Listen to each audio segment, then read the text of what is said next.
Good morning, everyone. It's BDL44 coming at you with another video.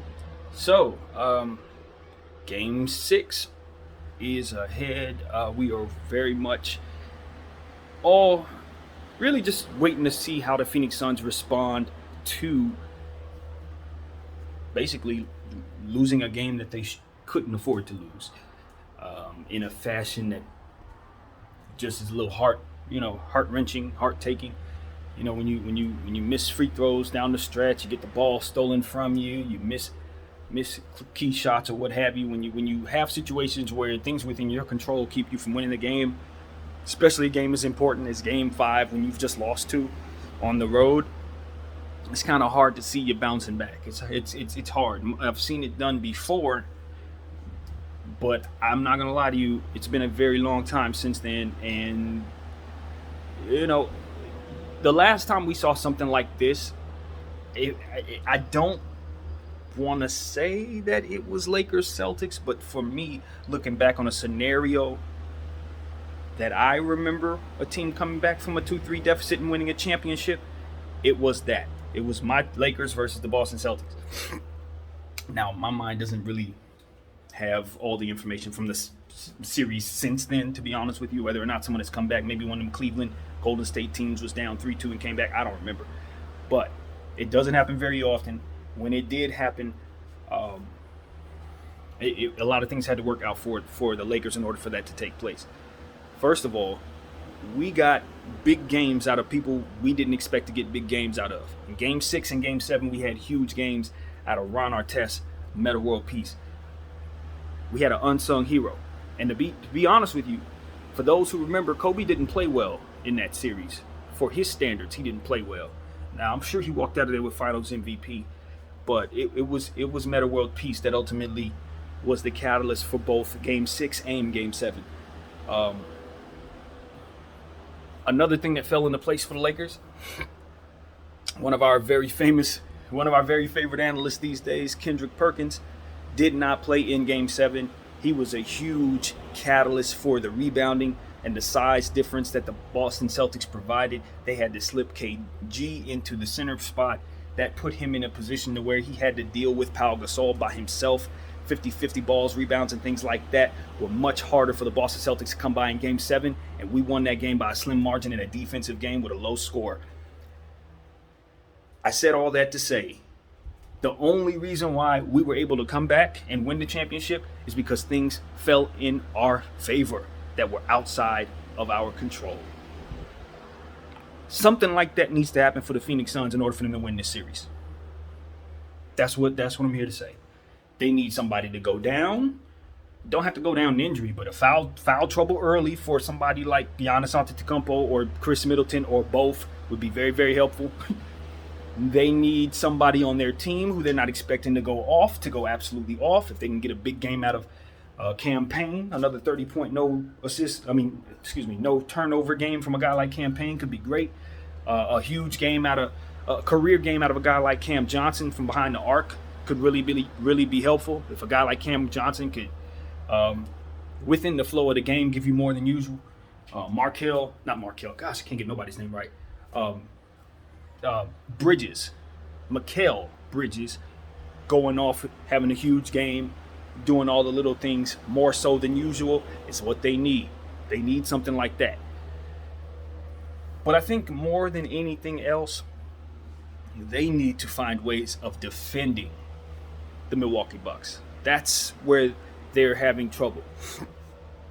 I do believe they should let it fly tonight, and if they're lucky enough to win tonight, they should let it fly in Game 7. I don't think you should play reserved basketball if you're the Phoenix Suns. I don't think you should hold back any shots. Let them fly. You're the Phoenix Suns, and the Phoenix Suns are known for quick shots, quick, fast-paced play historically. When you think back on your favorite Phoenix Suns teams, they run, they gun, they shoot 7 seconds or less. They don't play games like that. I think it's time to give Milwaukee a taste of that. You haven't pushed the pace against Milwaukee like you should. You've played slower than you need to against this team. Now, granted, they do have a more superior athlete on the other end, so running with them in theory could be a problem if you look at it that way. But what I'm saying is, They got to do something different. They can't continue to find themselves in situations where the defense gets to set up, because Milwaukee's a much better defensive team than they are. And most importantly, they need to find a way to remove the defense from the game. And what I mean by that is they have to keep the ball out of Milwaukee's hands, or they have to quickly get the ball back into theirs. It's one or the other. You slow the pace down to a halt, or you speed the pace up. But the pace that they're playing at right now does not play into their favor. Something has to give. They have to find a way to cut down Milwaukee's possessions, because what they have is a schematic issue on the defensive end. They can't stop certain things that Milwaukee runs because they don't have the size and personnel on the roster. So the equation is to figure out, how do you cut down their possessions so you don't have to play defense as much?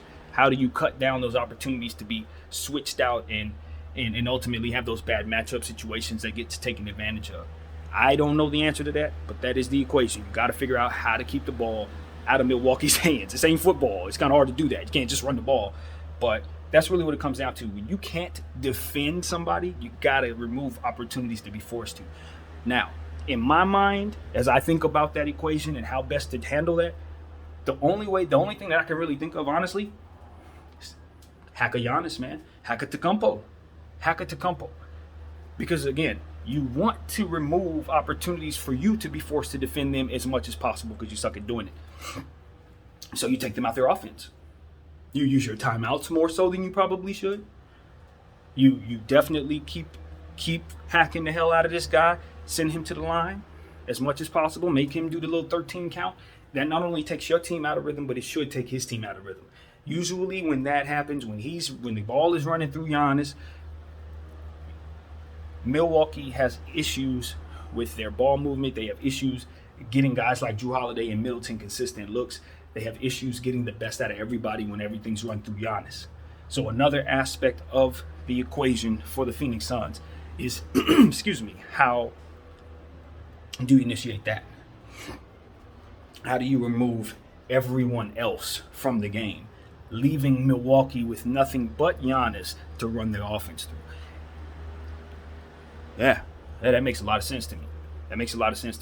You gotta try to remove Middleton and Jrue Holiday from the game.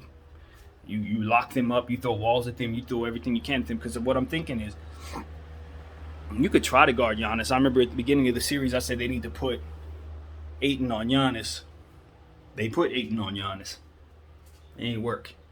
He's not fast enough to keep up with Giannis. He's strong enough and he's big enough, but he doesn't have the motor. He doesn't have the strength, quick twitch muscles to keep up with Giannis. He's more of a traditional big man body, even though they're the same height and like maybe 5 pounds off. But Giannis is built a certain way. He can run. He's a deer. He's a buck. So at this point, it's like you got to find another way to guard him, and the best way to do that is to force him into situations where he's uncomfortable. Put him at the line. Hack a Giannis. Put people like Torrey Craig on the floor. I made a video last night saying that they should probably try the kid Smith that they drafted with the 10th pick in the draft. He's at the back of the bench, but he's 6'10". He's huge. He has the type of body you need. He doesn't need to go out there and be a gangbuster for you, pull down 20 rebounds and nothing. But you do need his 6 fouls.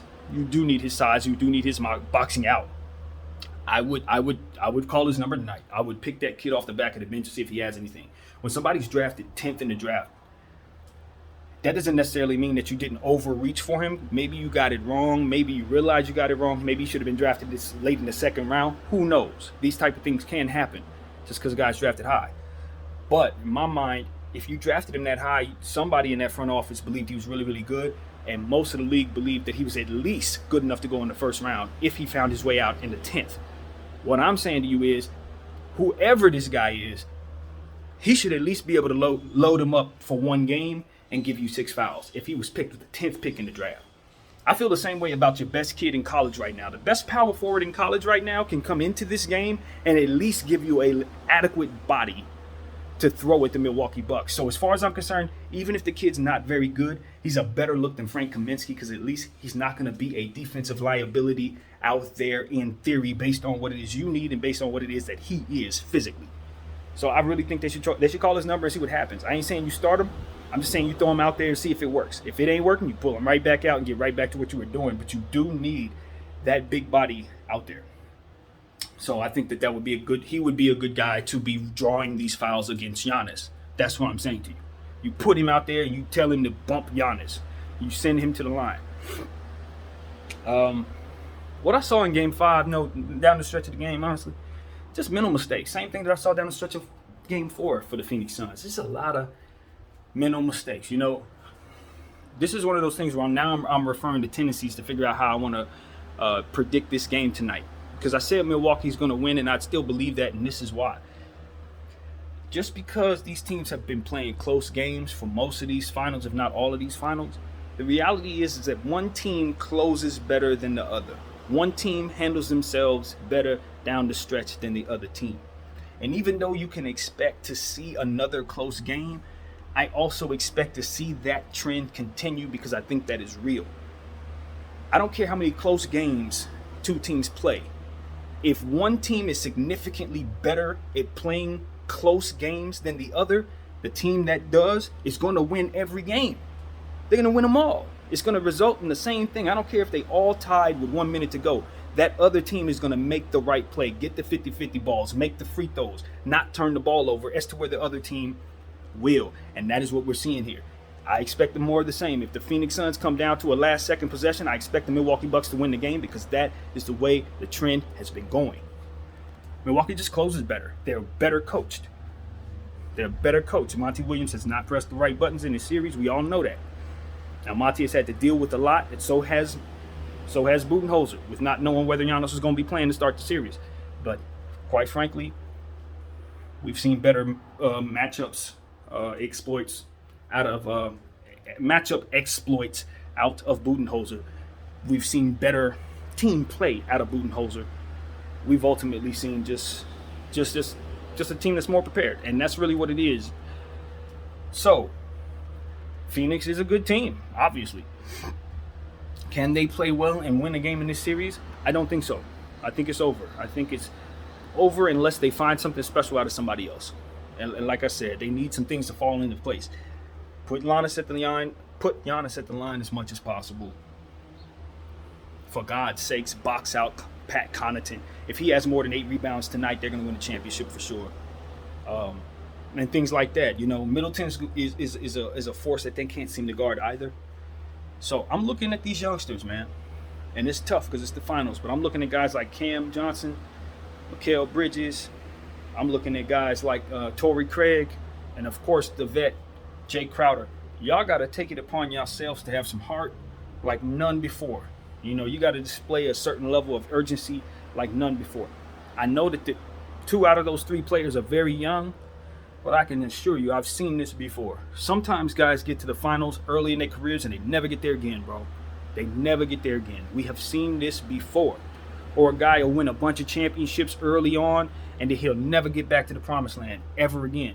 Just because you're in this position and you are young does not mean that you are guaranteed to see this position again. You got to seize this moment. You got to pretend like you're 36 years old. And dig deep and understand the urgency of what it is you're involved in because your dream is now. Maybe you get an opportunity at it again, but many don't.